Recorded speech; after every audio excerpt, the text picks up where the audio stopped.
welcome to the Explainer. Today we're jumping into this incredible story from 19th century Assam.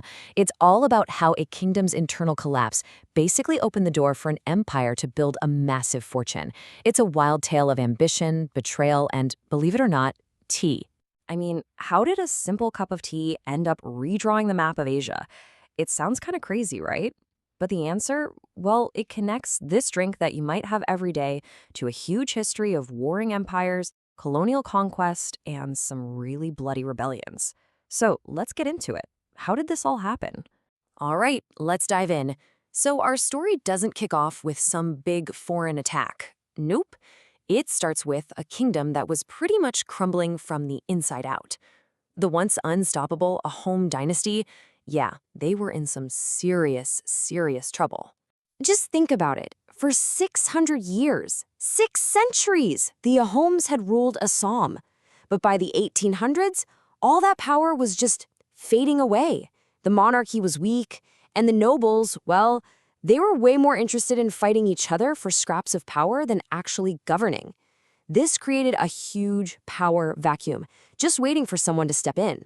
And this is where things get really interesting, because it's like watching a series of dominoes fall. First, you've got this young king clashing with his own prime minister, who's basically the one with all the real power.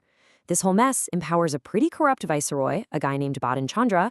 When he's about to get arrested, he flees. But instead of just disappearing, he does something incredible. He goes to the neighboring Burmese empire and invites them to invade his own kingdom. All for what? Personal revenge. It's unbelievable.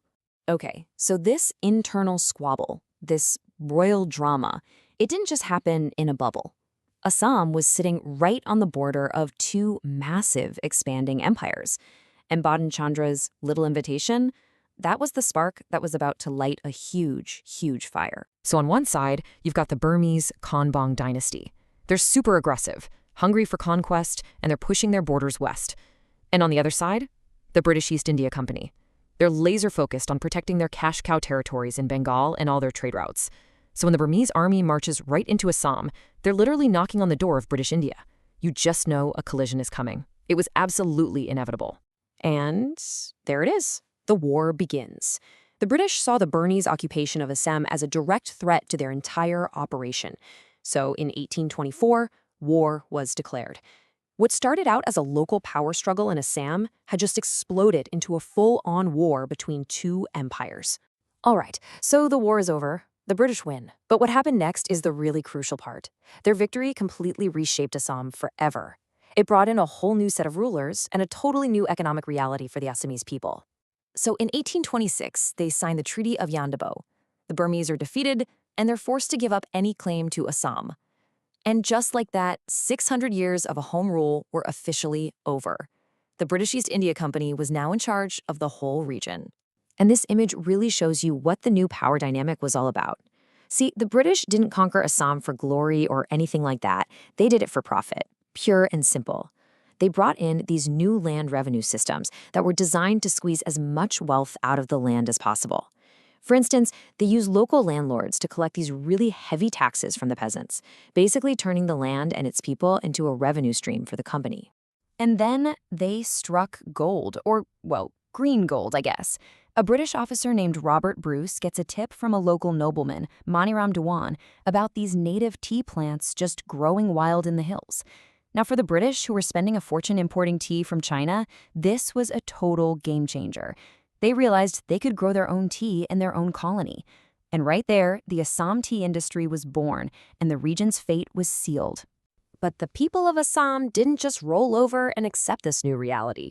Not at all. The company's policies, especially those crushing taxes on land, were pushing farmers and peasants to the absolute breaking point, and you could just feel the resistance starting to simmer. Just take a second and look at this number. Over 140. That's how many unarmed peasants were killed by British forces.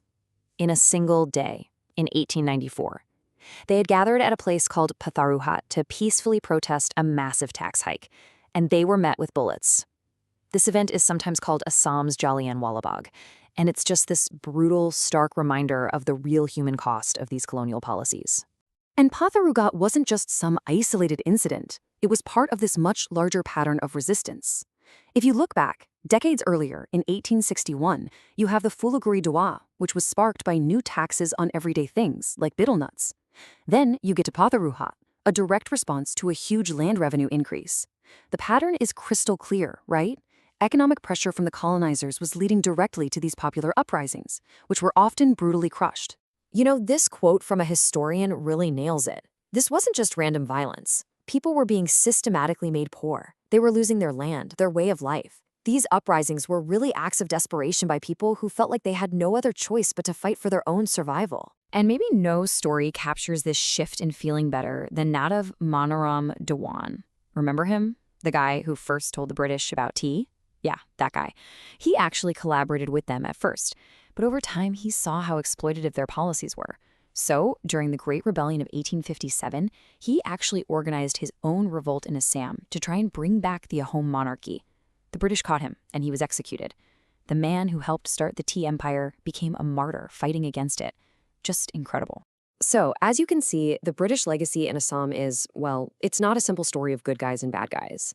Alongside all that brutal economic exploitation, their rule also kicked off these profound social and cultural changes that reshaped Assami society in ways that are still felt today. See, the British brought their own tools of modernization with them. Things like Western education, the English language, printing presses, new infrastructure. This led to the rise of a whole new, educated Assamese middle class. And with that came newspapers, new literature, and public debate. Now, this wasn't their main goal, obviously, but these changes were massive, and they would end up having some pretty big unintended consequences for the empire itself. So you end up with this incredibly complex legacy. It's a real double-edged sword. On one side, you have the undeniable oppression, the loss of sovereignty, the crushing taxes, the violent suppression of any resistance, and the draining of wealth from the region. But, on the other hand, this period also brought modernization, a new educated class, the very class that would eventually lead the charge for independence, and even a kind of cultural renaissance. And all of this leaves us with this one big question, doesn't it? Colonialism in Assam, was it an engine of change that dragged a region into the modern world? Or was it just an instrument of exploitation, designed to make an empire rich at the expense of its people? And I think, as we've seen, the really uncomfortable truth is that it was both.